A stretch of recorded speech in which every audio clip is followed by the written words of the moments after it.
Alright, what's up, guys? We'll get started in just a second. Let me finish up getting my plan ready. Need just 1 second.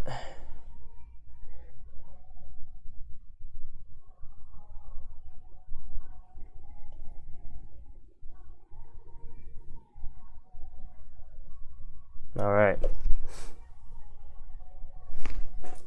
Good morning, Bruno. How's it going, man? Okay, so pretty nice gap day. We've got 3 gappers on watch, with a couple other ones load yesterday. This one was pretty interesting. You know, this one broke into cut it at after a broke out high day, reshorted the bounce here and swinging this now. So pretty much I think I made maybe, I don't remember. I know I know I didn't make a lot because I lost on the way up, but I'm down on the way. I'm good on the way down now.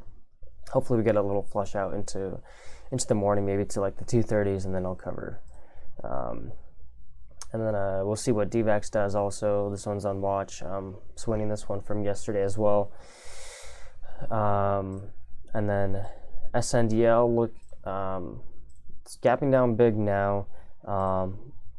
Plan on this one would be to short pops into the 120, 115 area, and then look for backside. Multi-day runner on this one, more of a short squeeze as well. So this one's pretty nice. Load, actually, I may as well cover load here, actually.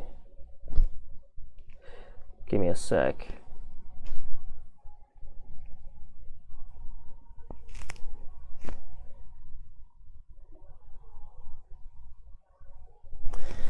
All right, well, I'm out of load. All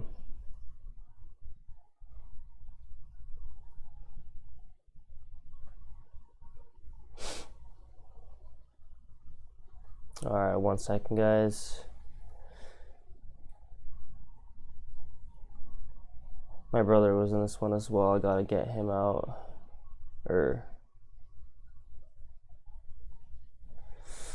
Okay. So,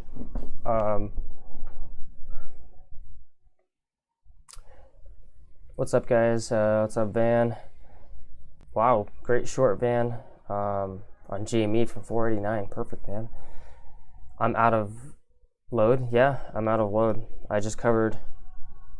Not really sure why that was funny, but yeah, swinging this one from yesterday.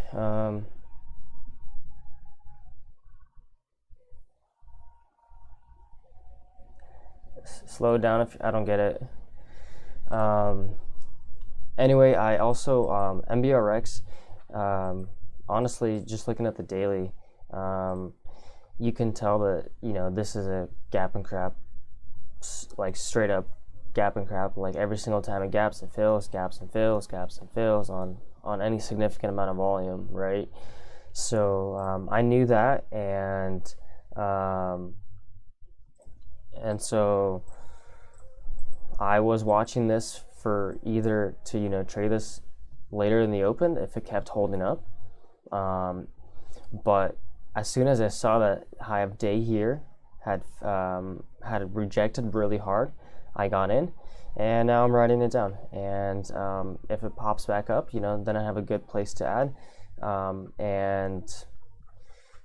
If not, then I'll just take my profits and fade it as much as I can.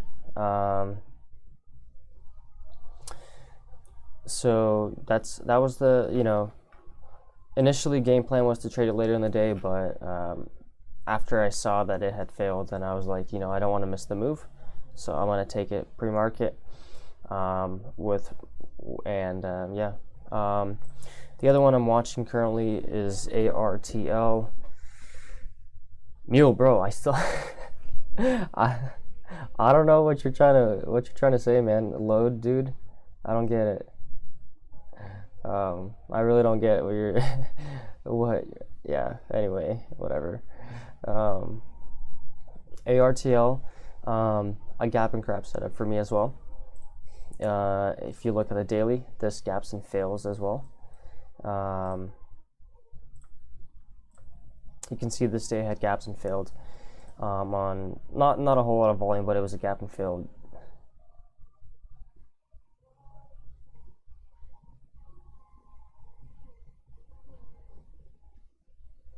Oh, okay, nice. Anyway, um, yeah. Anyway, so 284 was the pre-market high. It had basically given back most of its pre-market range. So now I'm going to be looking for pops to short into. Ideally, I want to look for a 2.1 entry and higher. I'm looking for at least 1-to-1 risk to reward because I'm going to be risking pre-market high. So in this case, I would need at least probably 2.1, 2.2, kind of the bare minimum, and adjust my share size accordingly, risking off of the pre-market highs. So I'm going to be looking for this out of the open. If we can, possibly get, I really doubt it, but if we can get a random squeeze before the open here pre-market over this $2 level, I'll take it. If not, I'll be waiting for the open and to see if we can get any kind of movement over $2. If not, then this might just end up fading off the rest of the day, and then it'll be a missed trade. But that's fine. Hey, what's up, Preston? How you doing, man?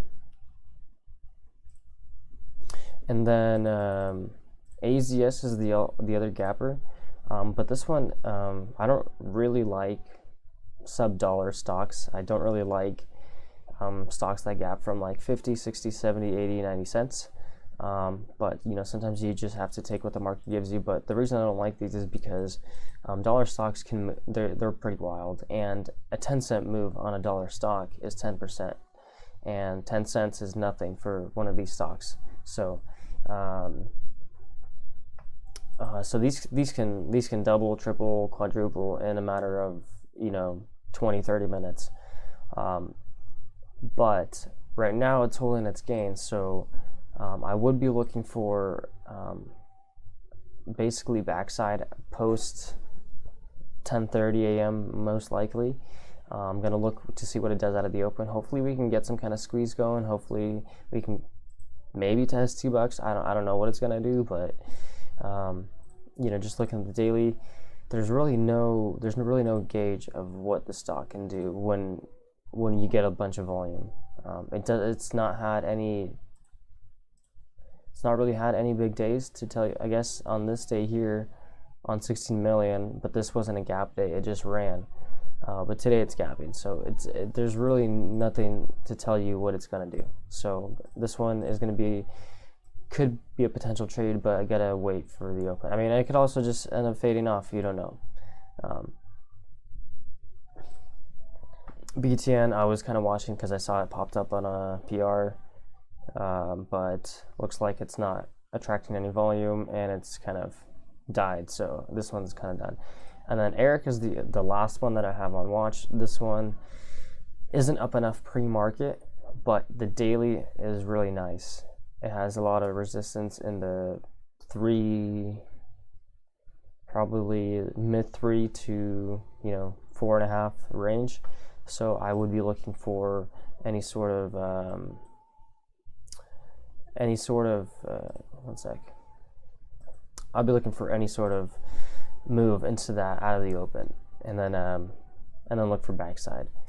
But ideally, we spike into $4, and then I'd look for that short, risking off the daily level of this $5 level. So, and you can see this gapped and failed, where it gapped up, squeezed really hard, and then failed on a lot of volume. Today we don't have as much volume as this day here, but who knows, out of the open, if we can attract a bunch of volume, then maybe we can get some kind of move, but unlikely. But we'll see what it can do.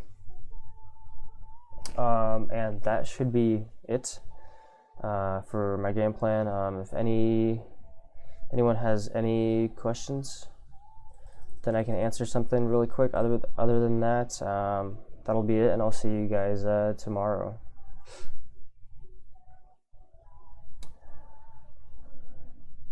No problem, Van. See you guys later.